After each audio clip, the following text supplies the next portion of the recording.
The stronger the emotion you feel from some outer experience in your life, the more altered you feel, the more the brain freezes the frame and takes a snapshot.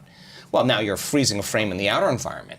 But if you're truly in the present moment and you know exactly what you want, and you begin to teach your body emotion, start practicing opening that heart, it's amazing what happens. The moment that heart begins to open, we've measured this so many times, Lewis, on a scan, on a real-time brain scan. When the heart moves into this kind of rhythm, when you're feeling frustration, when you're feeling impatient, when you're feeling resentment, you are stepping on the gas pedal and you're stepping on the brake at the same time, and the heart is pumping against a closed system, and it causes an erratic beat. It becomes incoherent. And energy literally leaves the heart. Now, you no longer believe in your future. You can't put your heart into your future. You can't trust the outcome because there's no energy there. It's being used and consumed somewhere else, so energy is leaving the brain as well. But once energy starts to move into the heart, we've seen this so many times, and it starts to beat in this rhythm, like banging a drum or dropping a pebble in water, pebble after pebble.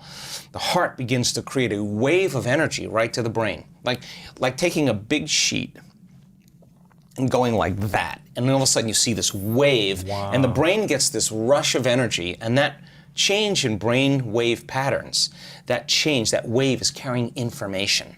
And the person starts to get a very clear idea. They see their future very clearly. Now that energy is causing them to move into very coherent alpha brainwave patterns, which is the state of creation. This is when you no longer hear the voice in your head that's talking to you, that you listen to and believe is the truth. I'm not good enough. Yeah, whatever that is. That's called the the default mode. It suppresses the default mode network, and the next thing you know, you start seeing in pictures and images. You start dreaming. And that's the imagination, that's the creative state. So now you start naturally imagining the heart is the creative center. We got to put our heart into our future. It better be open and activated. So now when you start falling in love with your future, oxytocin is released in the brain and in the heart. Oxytocin signals nitric oxide. Nitric oxide signals another chemical called endothelial-derived relaxing factor. And just like when your sexual organs get filled with blood because you're aroused, the same thing happens here as it would happen somewhere else. And literally the arteries in the heart and lungs engorge. And now your heart feels full and it's thumping in order, and you're in the present moment. Now, once that happens, and it's beating in rhythm, the heart produces an external magnetic field up to 3 meters wide. Now, you're in survival, you're drawing from the field and turning it into chemistry. When you get energy in the heart, it's causing a change in the brain, and all of a sudden it's resetting the baseline for trauma, and now here you have a magnetic field. Now the heart is your magnet. It is the center of creation. And now that energy is frequency. And frequency carries information, and you can lay the thought of your new relationship on that energy because it's consistent with it. You cannot lay the thought of your new relationship in need. That's a different energy. What do you mean in need? Well, if you're feeling... I'm needing someone to love me, yeah, a of course, that's a partner. different frequency. That's a different energy. What happens when you're in a need state as opposed to an attraction state? Well, you're in lack. So now you're trying, you're grasping, you're controlling, you're forcing, you're trying to predict, you're overthinking, overanalyzing, and that's how people live their relationships. So then if you are going to prepare your brain and body for a new relationship, then you would have to become love completely every day. And that signal then that you're sending out into the field can carry the thought of your health, your wealth, your relationship, or whatever. But here's the cool part. When the heart is activated like that, and you feel so whole, so in love with life, so satisfied in the moment, so exuberant, that it's impossible to want. Now you're no longer in lack. Now you're so whole that you will magnetize wholeness in your life. The person who's the person that fits the mold energetically, that would be the same as you and yet complement you, so that the two can become one, right? And then, instead of in contrast, in union, you exchange information equal to that emotional state. In other words, people use each other to reaffirm their their dependence on certain emotions. You have certain people you complain with about politics or whatever. They complain back about their lives, and you use each other to reaffirm, some type of belief or something. belief right? Yeah. about life emotionally. You have emotional agreements on things. Well, that emotion is energy, and energy is frequency, and frequency carries information. So you share the same energy, you share the same information, but that's what people do in their lives. But now, in a true loving relationship, when you're truly in your heart, then the question is, what would love do in the relationship? And when your heart is open, it's no longer about you. Yeah. It's about how I feel so amazing with you. I feel even more amazing, but without you, I'm still whole. And so now I'm no longer in need or lack.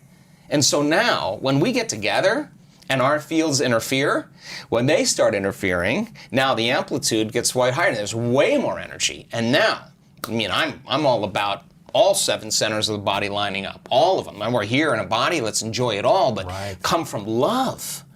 And so now your heart is so open that you can't do anything else but give. You feel so amazing. You're so happy with yourself, so happy with your life, so happy with what you have. You want other people to feel the same way. And you say, here, take that. And when you give now, guess what happens? You release more oxytocin, more nitric oxide, and more of those chemicals that cause the heart to swell even more.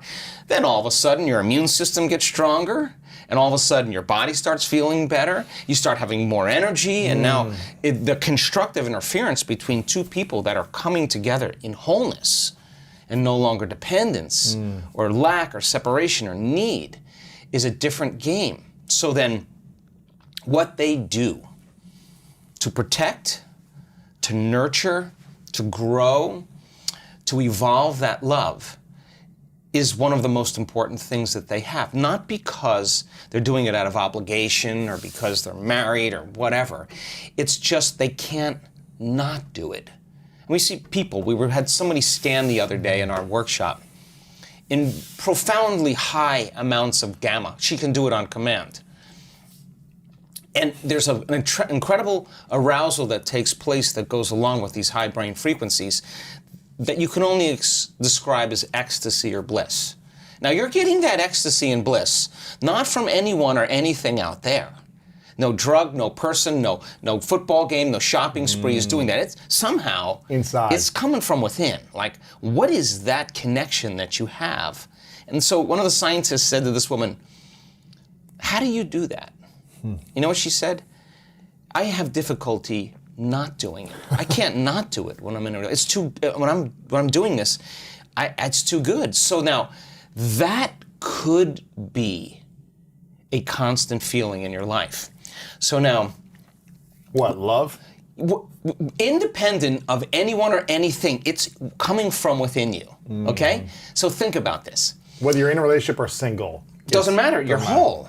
Your love is not wavering. It's constant, right? So now imagine having this feeling. And when oxytocin is released, what most people don't know is that it seeps into the amygdala. And there's certain survival emotions in the amygdala: fear and anxiety, aggression and anger, pain and suffering. And it literally shuts the lights out in those circuits in the amygdala. And there's only one thing left: love and joy, right? So now this person is suppressing the survival centers, resetting the baseline of the past, how they perceive the past. And now the research on oxytocin shows that when you have just a slight level of increase, and our research shows our students are way outside of normal, that it's impossible to hold a grudge. You know why? Because the feeling feels so good. Why would you judge another person, or why would you react to some condition and lose that feeling? You figure it out really fast. So this birth of unconditional love really says, I'm in love with myself, my connection to some divine intelligence within me. And because I'm so in love with life and with myself, I'm looking at life through the lens of love, which means I'm going to allow you to be whoever you want around me. I don't really, I'm no longer... I'm not a reaction. I'm not a reaction because I've overcome my fear, I've overcome my anger, and now I'm ready for love. And now that relationship that you have, If you find that equal, that's a needle in the haystack, because now it's a vibrational match. Right. And so as long as you're evolving, as long as I'm evolving, as long as we're sharing the same ideals, as long as we're working together, as long as we have our independence, and as long as we come together and we bring our best, and I say to you, how was your day? I mean, what did you learn? Or let's start our day. So how are you going to be today? Come on, let's just support each other. So what are the programs you're going to stay away from? Are you going to rush? What did you do yesterday that you want to improve today? How can I support you? How can I love you in that? You want to text at noon? What do you need? And then, how am I going to be? Okay, tell me how you vocalize it, articulate it, so that now I understand your intention and I can support. That's good. And so then, when the person can articulate it, what are they doing? They're rehearsing in their mind who they're going to be, and so now they're becoming conscious of that future. And then they have to work on staying conscious of their unconscious programs, and by articulating that, they're going to not let those thoughts slip by as well. So then, now you have two people in evolution. It's no longer about all the other things. It's not about the money. It's not about the sex. It's not about the weight. It's not about the diet. Those are all things that we already know. This is something else. This is a whole nother level, where when you exchange and evolve on this level, it's the most important thing, because now you see that person as a mirror. Oh my God, she did amazing. I'm in love with her. I admire her. Wow, she's got it going on. She executed today. She got her behaviors to match her intentions, and I want to celebrate her. Like wow, I'm in awe. That, to me, you don't work on that. You work on you. Everybody works on themselves, and then they bring their best. And if they're not at their best, excuse yourself and get back to your best. And if you tell me it's that person or that circumstance, we went back to the unconscious program of being a victim. Nothing wrong with that. Nothing wrong with reacting. But the next question is, how long? I'm going to stay in this mode. Right. Or do you want help getting out? Right. Yeah, right? So I think that when you start feeling those elevated emotions and your energy is synchronized, right? And you got a Wi-Fi signal. Right. You got a signal. You're connected. You're 5G. You're connected. And you're connected. And what are you connected in? In this sense of wholeness, this sense of love, this sense of joy, this satisfaction with yourself and your life. And when I watch this, Louis. I mean, people come to our events for all kinds of reasons. Some people come for health. Some people come for wealth. Some people come for relationships. It's really funny, and they show up. Angry people. They're angry with themselves. When they're angry with themselves, they'll be impatient and angry with others. People who are unhappy with themselves will punish other people so that they can feel their unhappiness. Or is it to get their anger out, or is it why? No, because that's who they are. That's the emotion that's driving their behaviors. People who are in love with themselves will find love in others. People who are happy with themselves will find something that they can connect with. They won't see all the flaws. They'll see some part of them that they want to enjoy. I mean, so if you're in a relationship and you've scrubbed the cupboard and you've taken out all those skeletons and you've looked at them and you said, I don't want to bring this into my relationship. I don't want my insecurity to be there. I don't want my fear to be there. I don't want my judgment to be there. I don't want my emotions from other relationships to be there. So let me finish this. In other words, if you want love in your life, in your future, then you better take care of your frustration, because you can't bring that there. You got to leave it. So then, you may say to me, well, it's because that person and this emotion from 15 years ago, my ex, makes me feel frustrated. Well, let me tell you something. The only reason that you're thinking about your ex is because you're still in frustration. You overcome frustration. You'll look back at your ex and you'll be like, I wish them well. Yeah. I'm not connected to my past any longer. So cleaning the cupboards and getting down to those thoughts that slip by people's awareness all the time. Their behaviors, how they complain, they make excuses, they say it'll never happen. What do? And the emotions that keep them connected to their past, they won't even see that person.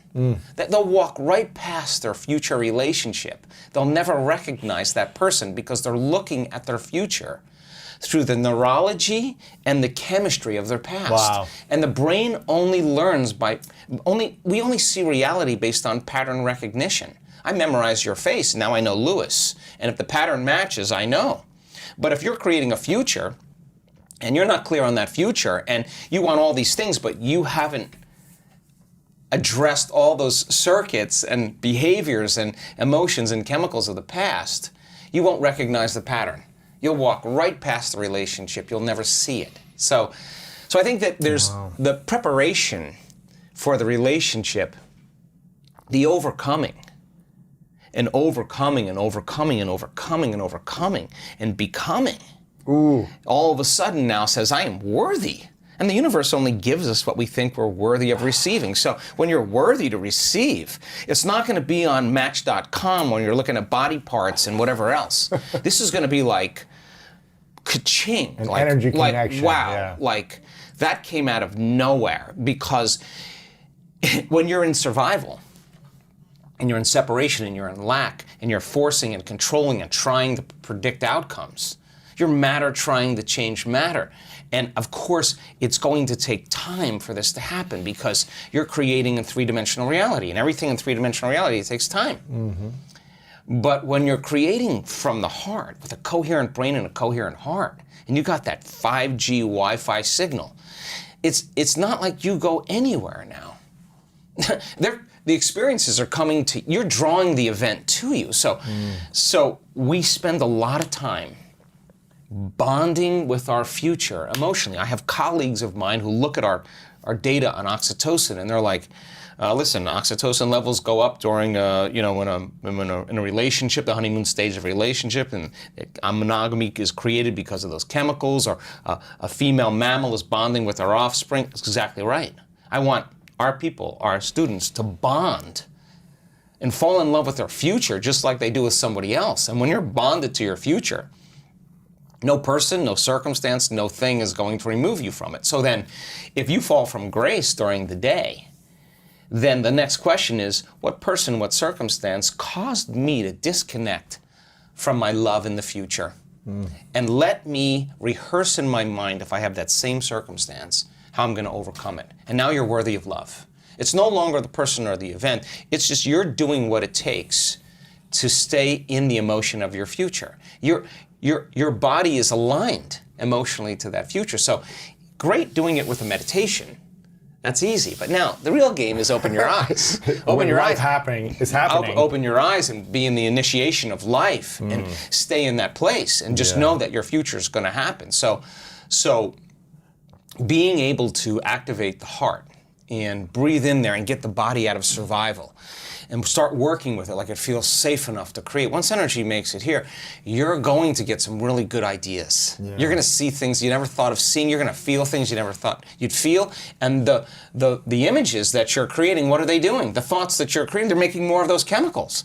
And now you're feeling more of the feeling of your future before it happens. You're giving your body a sampling. A taste of the future before it's happened. Keep doing that enough times, and that feeling is going to become very familiar to you. If you're looking for more greatness in your life, make sure to check out this video right here. And also check out our free PDF, The 3 Secrets to Unlock the Power of Your Mind to help you change your life. Download it right here. One of the ways that I talk about the law of attraction, or the secret, is sort of in a different way from the way I used to